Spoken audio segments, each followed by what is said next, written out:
Hey guys, Furum here, and today I'm going to be showing you the Lamborghini Murcielago in multiplayer in Asphalt 9. Now, this was the Legend Pass car last update, so I do not have it, but Raceplays has given me some races in his 4-star one. Race is a moderator on my Purple Team Discord server, which I will put a link to in the description. Please consider subscribing if you haven't already, and enjoy this video. So these races were recorded in the slipstream season. I also have another video that I've recorded with this car at max in the max free try test that we got with this car a while back, but I thought it appropriate to start with the car at a slightly lower star count and see how it might improve from 4 to 5. Now I know that isn't a giant speed difference, but then again, we do have slipstream here versus not slipstream the other time, so some more differences there. In this video I want to sort of compare and contrast this car with its nearest cousin, you might say, the Huracan. Even at only 4 stars, it already goes 226 miles per hour, which is 4 miles per hour faster than the Huracan at max. However, as you might have been able to tell at the beginning of this race, and as you'll be able to see in upcoming ones where we have faster accelerating cars, the Murcielago does not have that fast of acceleration.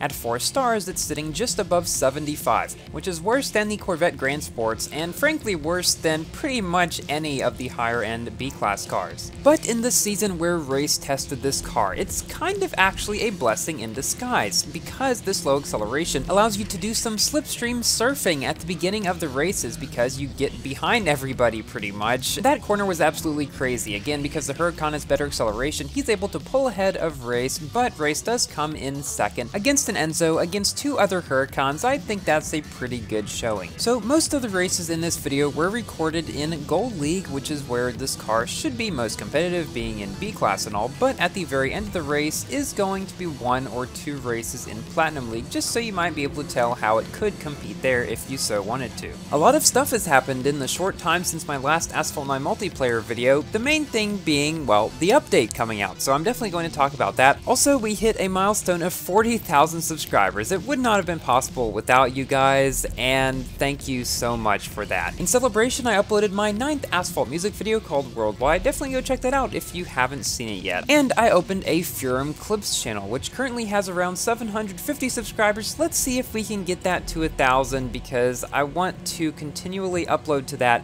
every day. Yes, I'm going to try to keep a daily upload schedule on that for as long as I can. If you haven't seen what I've said about it previously, basically it's a way that you can submit your own clips, your own favorite clips from my streams in the past, through a form where you put the URL and then the timestamp, and then I will choose the best submissions in my opinion, upload them to the Furum Clips channel once per day for as long as I can, and give credit to everyone who submitted one that got accepted. And that was a super close race. Race beat that F12 TDF by only a frame. So I'm sure you guys want to hear what I think about the most recent update. I have made 2 videos about it so far, one with the stock stats of the cars, which came out quite a while before the update came out, and one with the max stats of the cars, which I uploaded just a few days ago. And whenever the first event or anything that has the new Nitro Pollution game mode comes out, I'll definitely be making a video about that too, as I think it sounds really cool. If it's anything like the Infected mode in Asphalt 8, that would be awesome. Or even if it's something completely new that just sounds similar and isn't related to it. New game modes are always cool and I love playing them. I made an entire video about, I think, what was it, the Showdown mode in Asphalt 8 when that came out, because that was super cool. New game modes are some of my favorite things, honestly. Starting out in the update, we've got a Volkswagen W12 special event, which I don't think you have to have any Legend Pass cars for, which is extremely nice. But you do have to 100% complete the event to get the car, which kinda sucks, but I'm honestly not surprised as to the direction that the game is going in. And there's been a rumor going around, and I have not confirmed this, that all special events from now on will require the Legend Pass. I'm hoping that's just a rumor and isn't true, because that would even more severely hamper my ability to play this game in free-to-play. A lot of people have asked me if I plan to get the Legend Pass this update, because it gives the Victor, and the Victor is required to go for the Valkyrie. No, I'm not going to be.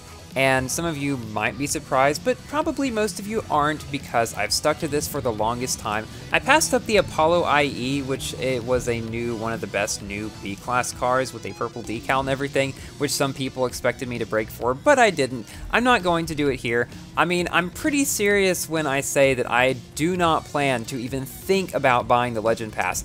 except for the very slightest possibility that the 2020 Shelby GT500 or some other Mustang comes in the Legend Pass, which is so unlikely that I'm just kind of throwing that out there mostly as a joke. But if that does happen for whatever reason, that is the first time when I really think that I would consider it.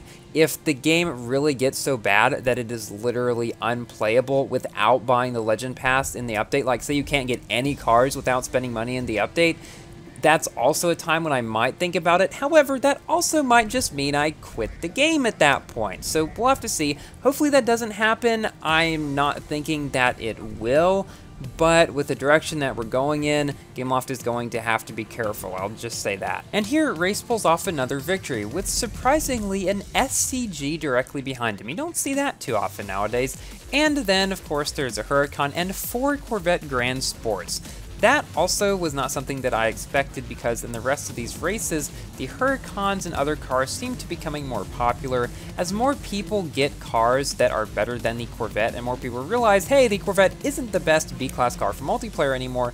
We've started to see less and less of them, but they're still all over the place. Also, at the beginning of the European season update, we have got a car hunt for the Bentley Continental GT3, which I am happy to say does not have the terrible drifting that it used to. I've driven it and I'm going to make a video about it in its current max free try season, where it honestly drives so much better than it used to before. Gameloft fixed the drifting on the Devo, and I guess they fixed it on this car around the same time as well, because it was quite unplayable before. I don't remember if I made a video showcasing just how bad the drifting was previously, but it was pretty much like the SLK from Asphalt 8 with zero anything on handling.